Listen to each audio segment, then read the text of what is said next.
The throne of Zaytara was built from crystallized nebulae, aglow with the memories of ancient stars. Its queen ruled without tremble, her presence sharpened by centuries of unchallenged wisdom.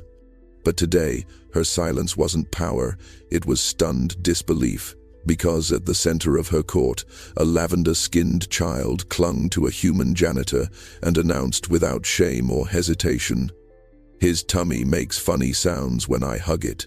Before we dive in, let us know where you're watching from. And if stories like this tug at your heartstrings, hit that subscribe button, because tomorrow's episode will change everything you think you know about aliens, love, and legacy. The corridors of the Zaytaran royal vessel shimmered with pulse light, veins of energy flowing beneath obsidian floors like starlight trapped in glass. At the ship's heart, the atrium of governance stood, a throned chamber carved from fossilized aurora. It was silent as breath before sleep. No laughter echoed there. No child's voice had ever broken its sacred hush. Until today, Jonas Hale moved across the floor like a shadow taught discipline. His boots made no sound. The patch on his jumpsuit read Janitary, the interstellar script for janitor, misspelled during intake and never corrected. He hadn't bothered. He was used to being invisible in places like this, meant to clean the evidence of others, meant to vanish before the scent of polish faded. His mop dragged quietly over the mirror-stone tiles, tracing arcs in the soft light. He liked the atrium. It was quiet, orderly, predictable. But this morning, the mop paused. Something had wrapped around his leg. He looked down. A child clung to him, small, lavender-skinned, her eyes glowing with fractal patterns of soft teal. Her ears tapered like comet wings, and her hair was pulled into a loose topknot, strands shimmering like moon water. She looked up at him, wide-eyed, unblinking. Jonas blinked once. Hey there." The child's arms tightened around his shin. "Your tummy," she said, in perfect galactic high tongue, "makes funny sounds when I hug it." The mop handle slipped from his hand and clattered against the floor. High above, on the second tier of the atrium, nobles turned their heads, heads of state, planetary envoys, royal attendants, their ears pricked with disbelief. The room had never heard laughter, but now it heard something worse. A child's voice, from a human's embrace. Jonas crouched slowly. "What's your name, little one?" She grinned, displaying slightly iridescent teeth. "Elari." He offered a hand, hesitant but gentle. She grabbed his wrist instead, placed her palm on his stomach, and giggled. "See, it's like..." Gurgle, purring, but messy. Jonas rubbed the back of his neck. "That'd be breakfast," he muttered. I skipped. A pulse of cold swept through the chamber. From the upper dais, the Queen of Zaytara had risen. She descended the steps like a moving glacier, robes trailing faint blue embers. Her hair was silver flame, her crown a lattice of star matter and frozen light. Her eyes, ancient and violet-ringed, fixed on the child. Then on the janitor. Her voice, when it came, was crystalline and thin. "Why is my daughter touching a human?" Gasps followed like falling dominoes. Jonas didn't stand. He simply wrapped his arm gently around the child's back, shielding her from the weight of 1,000 stares. "I think she was just cold," he said, "or maybe she just needed someone to listen." The Queen's face did not move, but her silence cracked the room more than any order might have. Elari blinked up at her mother. "He smells like soap and stories," she said. "I like him." The Queen's expression didn't change, but the world beneath her rule had just taken its first unexpected breath. Elari's words hung in the chamber like the afterglow of a supernova, soft, beautiful, and utterly disruptive. "He smells like soap and stories." No translation device softened her voice. No cultural buffer dulled the meaning. Protocol shattered in the silence. Nobles shifted uncomfortably. One of the Thalrexian scribes dropped his stylus. Even the diplomatic stewards, beings bred for stillness, glanced toward the Queen with the smallest twitch of unease. Jonas remained where he was, crouched beside Elari, not bowing, not speaking. He was used to places where his words only made things worse. The Queen descended the final step. "She is not permitted in this wing," she said, each syllable clipped and icy. "No child is." Elari tilted her head. "I got lost." The Queen's eyes narrowed, not at her daughter but at the man who had become a mirror to her carefully controlled world. "And how did you find this man?" Ilari pointed toward the maintenance hall. "I followed the smell of lemon, salt and oilcloth, and he was humming." Jonas said nothing. He hadn't even known he was humming. "Guards," the Queen murmured. 2 Zetaran sentries stepped forward, weapons lowered but ready. Their armor glinted with polished bone metal, and they moved like shadows trained in violence. Jonas didn't flinch. He'd seen men like this before on Earth, before Earth was memory. But Ilari stepped in front of him, arms spread. "No." The guards froze. "No hurting him," she said, voice suddenly firmer. "I know him." "You do not," the Queen said, voice sharp. "He is a human, a janitor, assigned to sanitation, not sovereignty." Jonas felt the air shift. That word human didn't mean what it once did. It wasn't a species name anymore. It was a status, a limitation, an insult. "I just clean," he said softly. "Not trying to start anything." The Queen's gaze flicked to him like a scalpel. "Then why does my daughter cling to you like kin?" Jonas didn't answer. He didn't have one, and yet he felt something under Ilari's hand, a warmth, not physical, a pulse of memory. "I had a dream," Ilari whispered. "A while ago. A quiet place. Dust floating in light. And someone humming like you did." "Mama, I think it was him." The Queen stiffened. You could hear the blood leave the room. Jonas slowly stood. "Look, I didn't ask for her to follow me. She just did. And if you want me reassigned, fine. But maybe ask her what she remembers, not just what she sees." The Queen stared at him, but something flickered behind her perfect eyes. Doubt, not of him, but of something older. Buried. Ilari tugged at her mother's robe. "I like the way his tummy sounds when he's nervous, like warm thunder." Listen. And despite everything, the stares, the tension, the 1,000 years of law, someone laughed. A court steward, quickly silenced, but the sound was real. And in that impossible moment, the atrium of governance cracked wide enough to let in the smallest echo of wonder. Queen Avalora had not moved in 23 seconds. To the court of Zetara, this was not merely silence. It was calculus. Inaction as a blade, the kind that hovers above a throat, not to kill, but to warn. Behind her, the royal advisors waited, hands clasped behind their backs, their breathing shallow.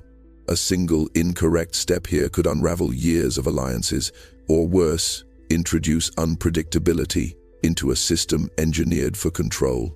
Avalora's eyes remained locked on Jonas. She was not seeing him, not entirely. She was looking through him, not with dismissal, but recognition, as if something old was trying to claw its way up from beneath polished memory. Jonas shifted. Slowly, deliberately. "I'll take my mop and be gone," he offered. "I didn't mean to intrude." Ilari clutched his hand tighter. "You didn't. You helped." Her voice was steady now. No fear, just insistence, the kind only a child could wield without shame. The Queen's mouth finally parted. "You carry no clearance to interact with royalty." "I didn't," Jonas said gently. "She did. That hung in the air longer than it should have. You suggest my daughter, the heir to Zetara, initiated this contact?" Her tone curled like frost. "I'm saying maybe she saw something we stopped looking for." Avalora's jaw twitched. A nearly imperceptible movement, but to those who knew her, it might as well have been a scream. The chamber watched. Jonas held the child's hand, not as a statement, but as an anchor. She leaned against his side with the comfort of someone not calculating optics, only presence. There was no protocol in the way she trusted him. The Queen studied that touch like it was a riddle, not an offense, a mystery. "She has never responded this way," Avalora murmured. "Not to governors, not to tutors, not even to me." A ripple of whispers spread through the advisors behind her. One dared take a step forward. "My Queen, shall we remove the child and debrief her? Possibly run cognitive scans?" "Silence," Avalora said. The court obeyed. Her gaze returned to Jonas. "Do you know who you are?" "Yeah," he said. "I'm the guy who fixes the broken waste recyclers when no one else will. I'm the one who mops up after the galas." I don't wear robes, I don't quote codes, and I definitely don't belong on anyone's dais. He looked down at Ilari, but she hugged me, like it meant something, and I didn't have the heart to stop her. Ilari looked up at her mother. Mama, he's kind, and he smells like kindness too. You remember smells better than faces, right? Avalora blinked. Once, then twice. There it was again, that flicker in her eyes. A crack behind the crystal mask. Something tender, exiled long ago, tapping softly to be let in. She did not respond. Not yet, but her silence had changed. It was no longer meant to command. It was the silence of someone standing at the edge of memory, waiting to decide whether to fall. The queen did not ask for his name, not at first. Instead, she turned away just half a step, and it was like watching a statue pivot mid-oath. Her robes whispered against the obsidian floor. Her eyes rose toward the banners of lineage that hung above the atrium. There were 52, each etched with a family sigil, each representing a generation of Zetaran rule. Her own line glowed brightest, but behind her eyes, something dimmer burned. Finally, your designation. Jonas hesitated. Janitorial staff, Tier 3. Registry 0249, Delta, he said. But most people just say, hey, mop guy. A soft cough, not quite a laugh, came from somewhere in the royal rose. It was swallowed quickly, but not before it cracked the atrium's stillness. Avalora's voice sharpened. I asked for your name. He took a breath, long and low. Jonas Hale. Her head turned slightly. Not toward him, toward the sound of the name. Jonas Hale. The court's archival AI lit softly in the background, sensing protocol, searching registry. Jonas Hale. Error. Record not found. Avalora's hand lifted. The AI fell silent. Jonas raised an eyebrow. That's supposed to happen? The queen didn't answer. Instead, she stepped down from the final stair of the dais and approached him, not fast, not threatening, but close enough that her presence began to bend the air between them. You weren't born on Zetara, she said. No. Which sector? Outer Drift. I don't remember much. I grew up in the trade colonies, jumped contracts, ended up here. Humans are assigned. You weren't brought here by choice. No, Jonas said. But I stayed. He said it without bitterness. That startled her more than any accusation could have. Avalora studied his face, his eyes, his posture, and then her gaze lowered to the badge. His jumpsuit bore the patch everyone overlooked, faded thread, a tear near the edge, but the embroidery faint as a breath still read. Hale, J, Custodian, Station, M Ward Legacy Sector, Clearance, Archive. Avalora froze. The words M Ward rang like a bell inside her chest, not a sound, but a sensation. She hadn't heard that name in half a lifetime. Mara Ward. Jonas noticed her gaze. He looked down at the badge, then at her. Didn't think anyone remembered that old outpost, he said. Avalora took a step back. 1, then 2. Her face was unreadable. Her silence, once weaponized, was now defense. She turned sharply to her advisors. Seal the record search. Now, a flick of her wrist. The AI dimmed. A blue shimmer swept across the chamber, an information blackout. No one could access court records, not even the scribes. Ilari, still clinging to Jonas's hand, looked up at her mother. What's wrong? Avalora did not answer, because somewhere, in the pit of her memory, she could still hear the voice of a rebel archivist named Mara Ward, and she remembered the promise they made beneath the moonless sky of a forbidden planet. A promise sealed not with data, but with blood. The child's fingers were still laced through Jonas's as the atrium emptied under silent command. The court dispersed without words, only gestures, a practiced choreography of vanishing authority. The queen had not issued formal dismissal, but none dared remain. Whatever had just bloomed between her and the janitor was something larger than politics. Only Ilari remained unmoved, as if none of it applied to her. I remember him, she said again, more softly this time. But not like this, not in this place.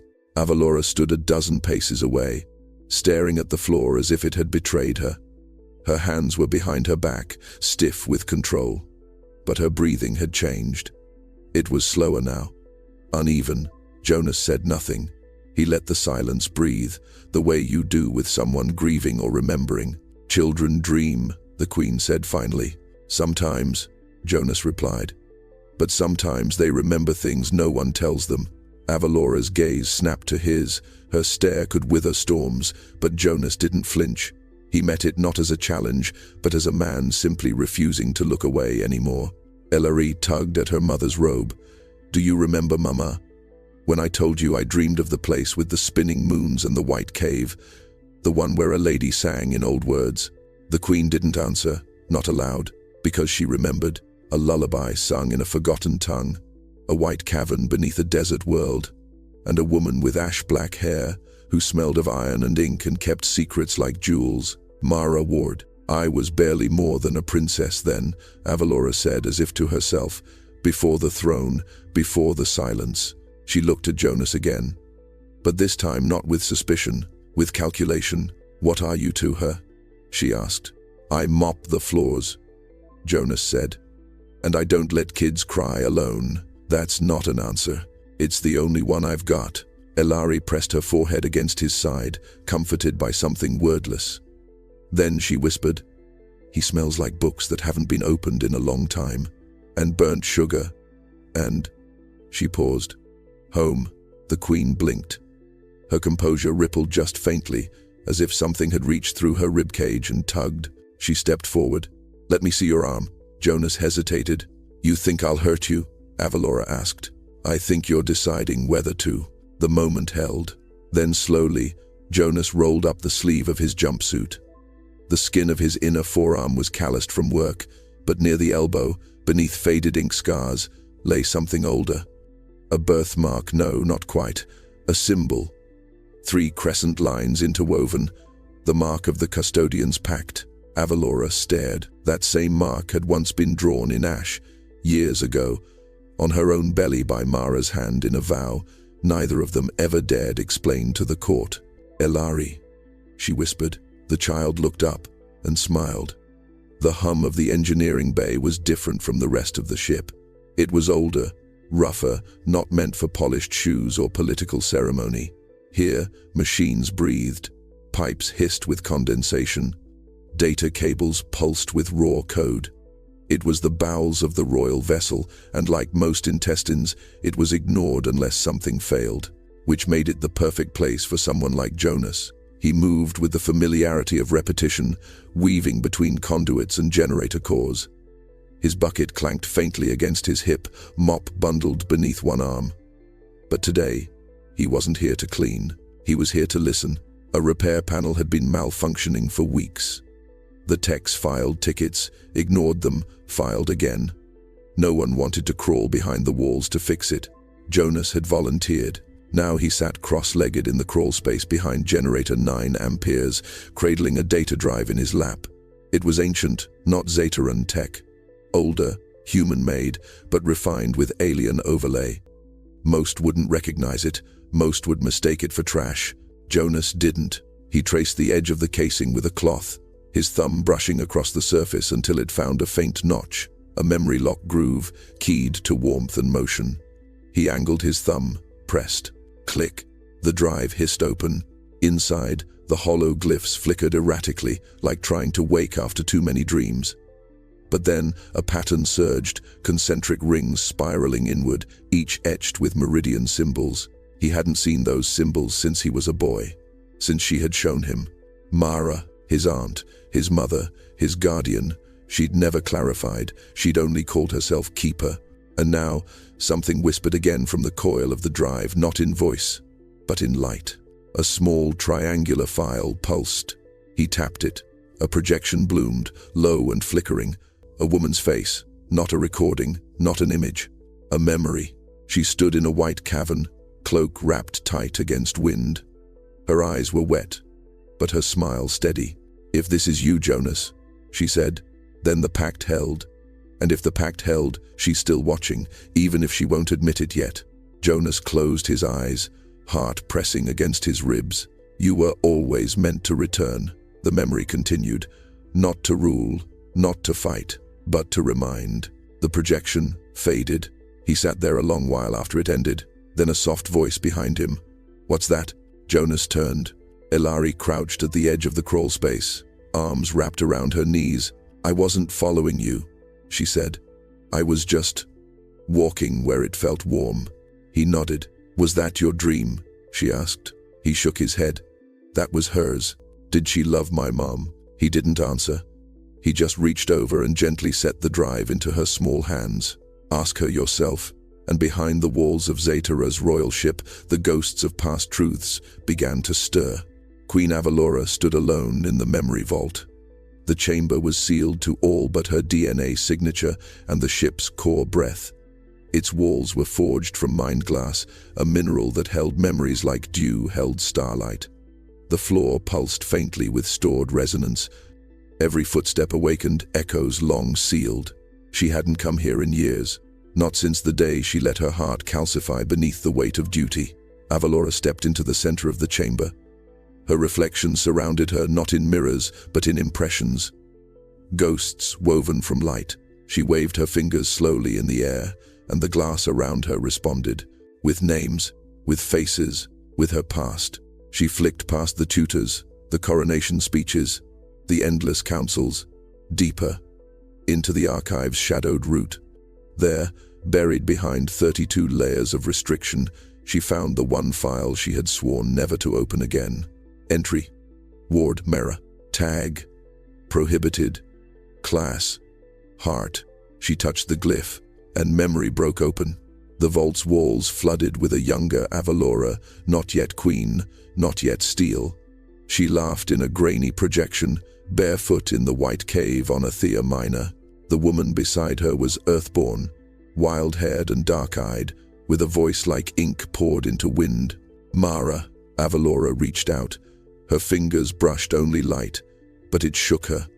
The memory played, Mara placing her hand over Avalora's stomach, drawing the old symbol of the custodians in ash. "Your child will come from stars and silence," she whispered, "but she'll remember scent first, touch second, words last." Avalora pressed her lips shut. Her eyes burned. She had buried all of this. For the throne, for survival. After the fall of Athea Minor, the pact had been declared myth. Mara had vanished in the chaos. And when the throne found Avalora, it demanded more than love could survive. She had carried Ilari alone, birthed her under false names, hid the truth in layers of duty. No one could know, especially not Ilari. She closed the memory, but the taste of ash remained on her tongue. Behind her, the vault shimmered again. Unprompted, a new glyph pulsed. Custodian's signature detected. Name match. Hale, J. Lineage confirmed. Avalora turned slowly. The vault had recognized him. The man who knelt with a mop. The man whose presence Ilari had clung to, not as novelty, but as familiarity. The janitor had not been assigned by accident. The past had returned by design. Avalora exhaled, not a breath of power, but of something deeper. Fear, not of danger, of feeling, of a love she had thought burned to nothing, now rising again in her daughter's laughter, and a janitor's patience. She placed her hand over her own heart, felt its rhythm strong, but different, not loyal. Awake. They called it a clarification inquiry, but everyone knew what it was. A trial, the kind wrapped in velvet and spoken through flowers, but a trial nonetheless. Because when a janitor becomes a mystery and a child of royal blood names him home, the court demands answers, not whispers. It was held not in the atrium, but in the circle of a cord, a domed chamber high above the ship's central axis, open to the cosmos. No walls, no shields, just a dais suspended in space, where stars watched silently. Jonas stood at its center. No mop, no bucket, just his hands at his sides, still rough from work, still marked with the symbol the queen would not speak of. Ilari had not been allowed to attend. The queen sat high above, ringed by her advisors, her expression a mask once more. But the silence in her posture betrayed a heart not yet returned to stone. "This isn't about status," said the Minister of Records, voice sharp. "It's about placement. Humans are assigned. They do not wander. They do not bond.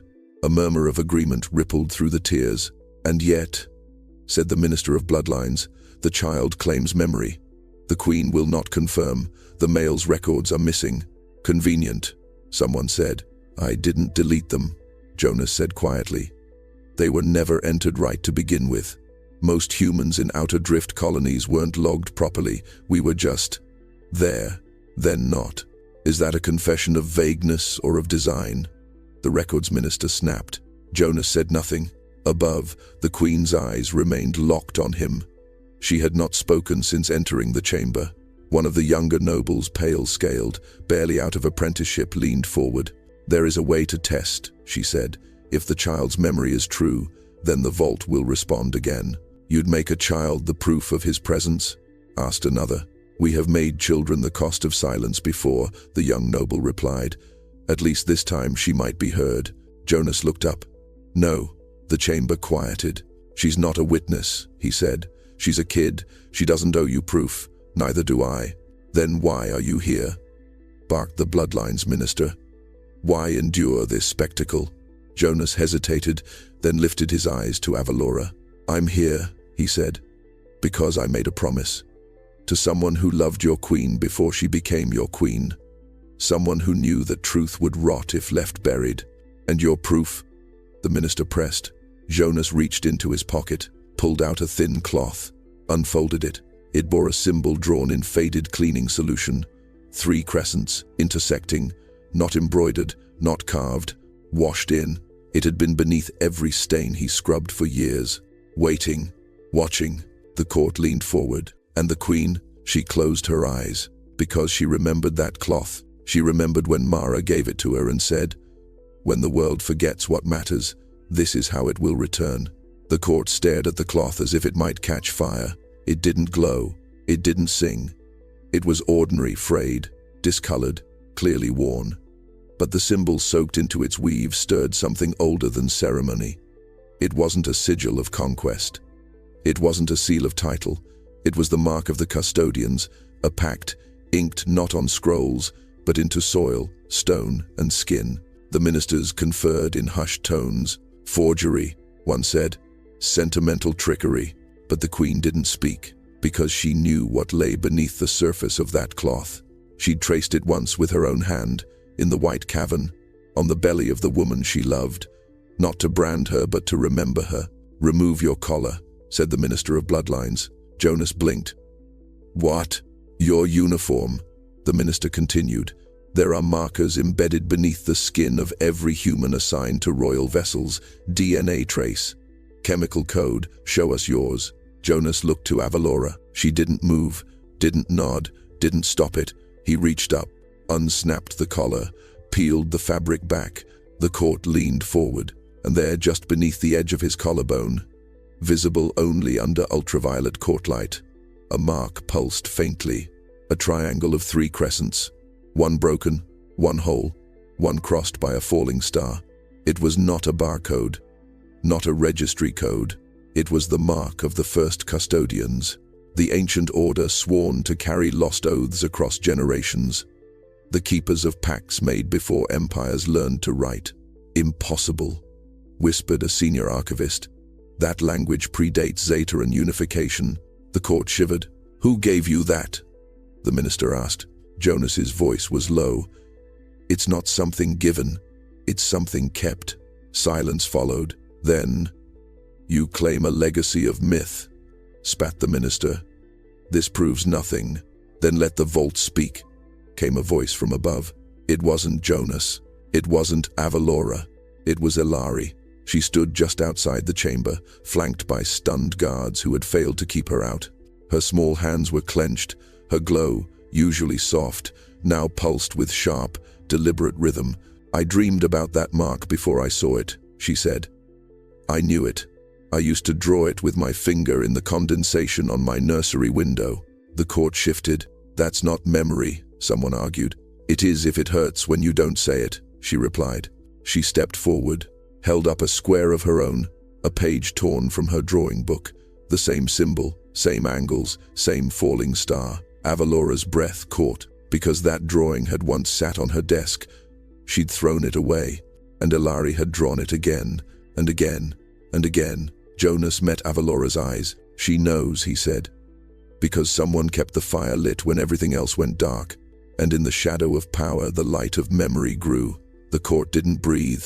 Ilari's drawing floated in the center of the chamber, amplified now by the tribunal's projection field. The symbol she'd scrawled with crayon no less matched the mark on Jonas's skin, the faded cloth, and the forbidden glyphs stored in the Queen's own vault. Coincidence could no longer hold its ground. "It's just something I see in my sleep," Ilari said, small voice steady. "It spins, and there's always a sound, like singing underwater." The room rippled with tension. Ministers exchanged glances. Archivists whispered behind gloved hands. Some still clung to denial, but others began to shift in their seats, not toward outrage, but towards something stranger. Curiosity. Queen Avalora remained silent. "Tell us more about the dream," said the youngest noble, voice soft, cautious. Ilari looked to her mother. Avalora nodded once. The girl pointed toward the center of the room. "There's a place. Underneath. It's cold but not scary. There's a door that breathes, and a circle on the floor with stars in it. Not like these stars." She pointed upward, toward the visible constellations through the glass dome. Different. Older. A projection map bloomed. Jonas stepped closer. "Can I try something?" The guards tensed, but Avalora raised a hand.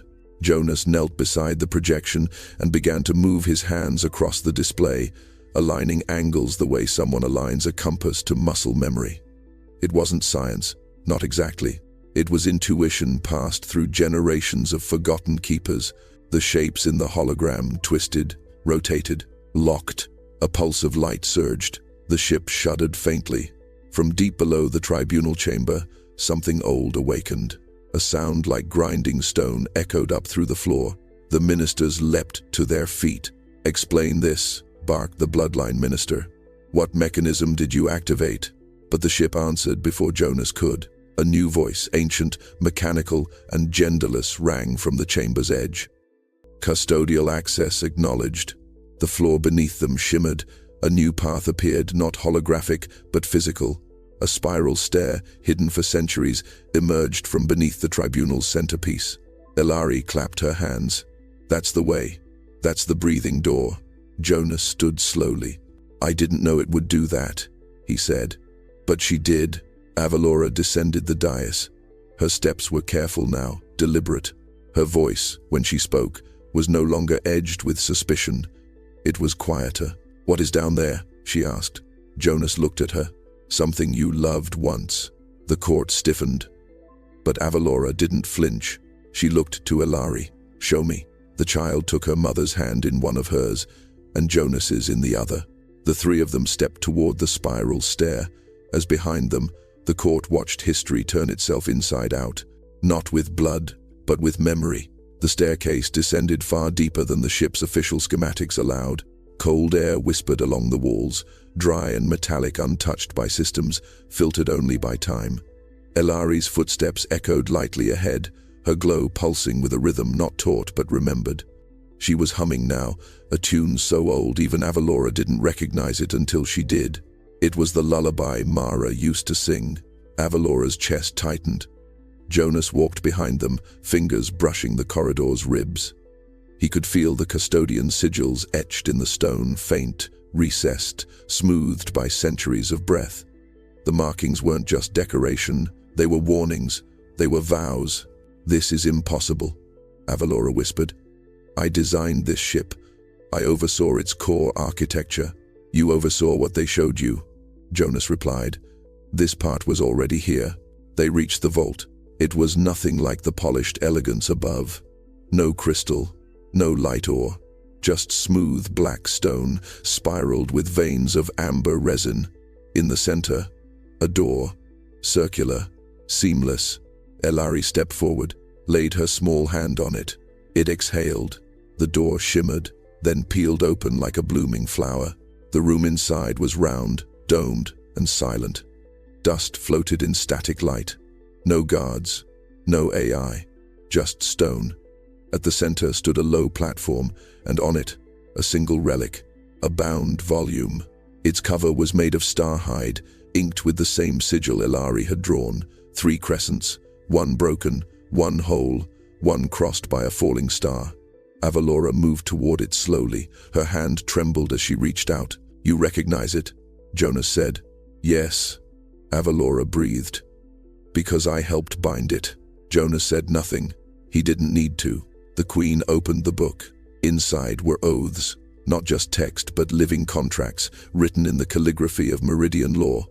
Each page pulsed faintly with the bioenergy of those who had signed it.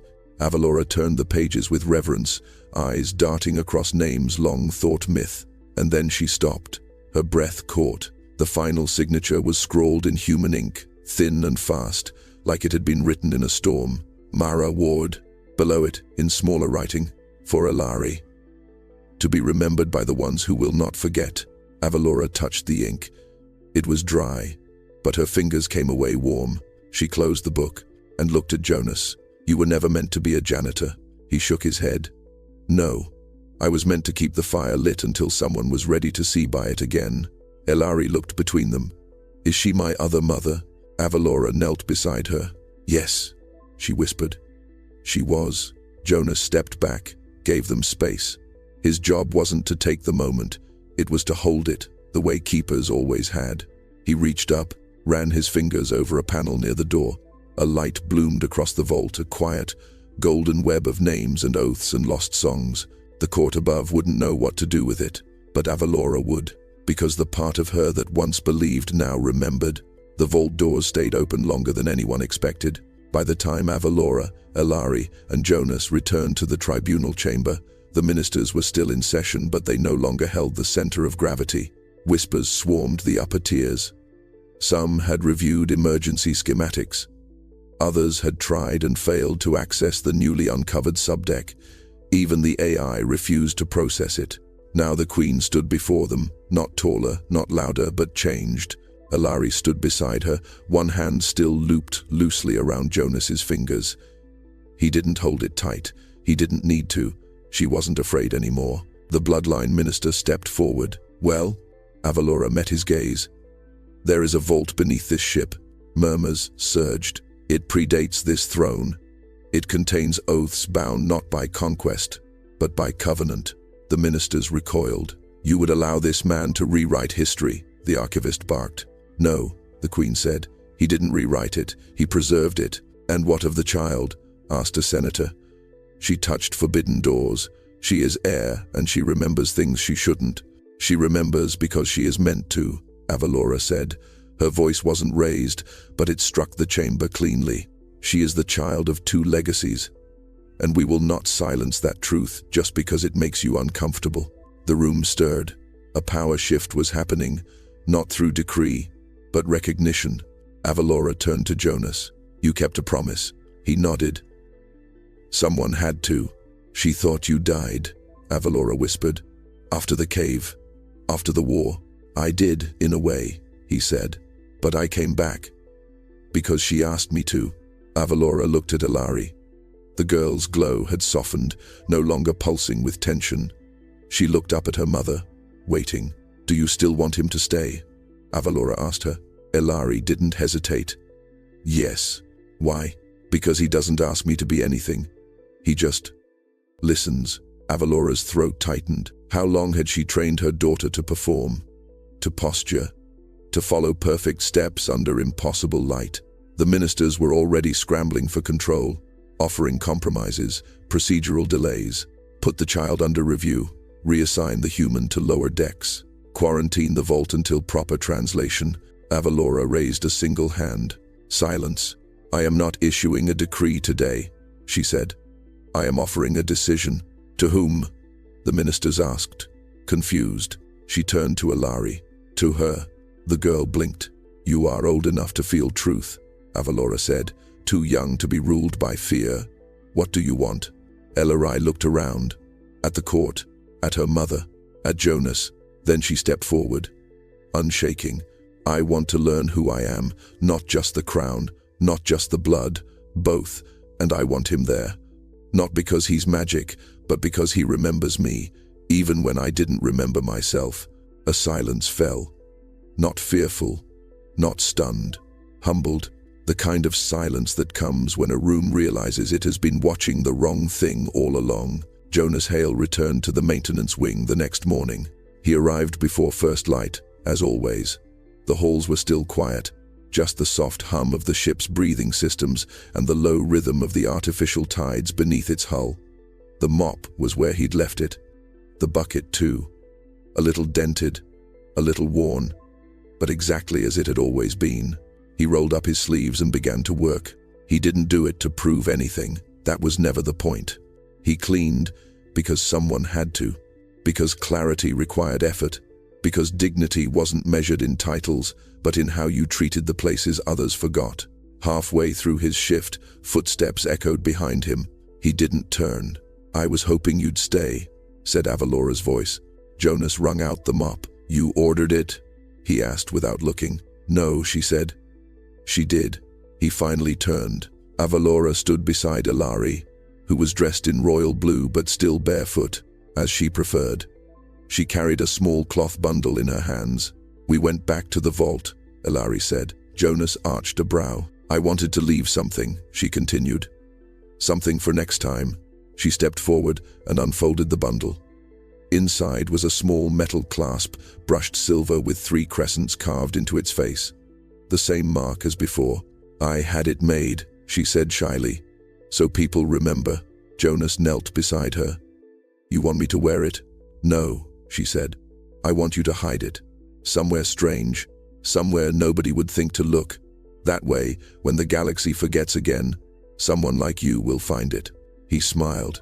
"You're gonna be just fine," he said. Ilari hugged him again, her arms wrapped around his middle. He heard her giggle. "There it is," she said. "The funny tummy sounds." Avalora crouched beside them, just for a moment, ignoring the stares of nearby staff. She laid a hand on Jonas's shoulder, not as a queen, but as something older than that. "Thank you," she said, "for not speaking louder, for just staying." He nodded once. "It's what we're trained for." She almost smiled. And then they left the queen and her daughter, stepping back into a world that no longer controlled them, but belonged to them. Jonas turned back to his mop. He finished the corridor with his usual care. Neat edges, dry patches, clean reflection. Then he reached into his belt pouch and placed the clasp behind a wall panel near the junction of the starboard ducts, right next to a water filter that hadn't worked in years. He sealed the panel. No ceremony, no speech, just the quiet satisfaction of knowing that the truth was no longer hidden, only resting, waiting, as all legacies do, for the next hands that will carry them. And as he walked down the hall, the lights above him pulsed gently, not in warning, not in command, but in gratitude.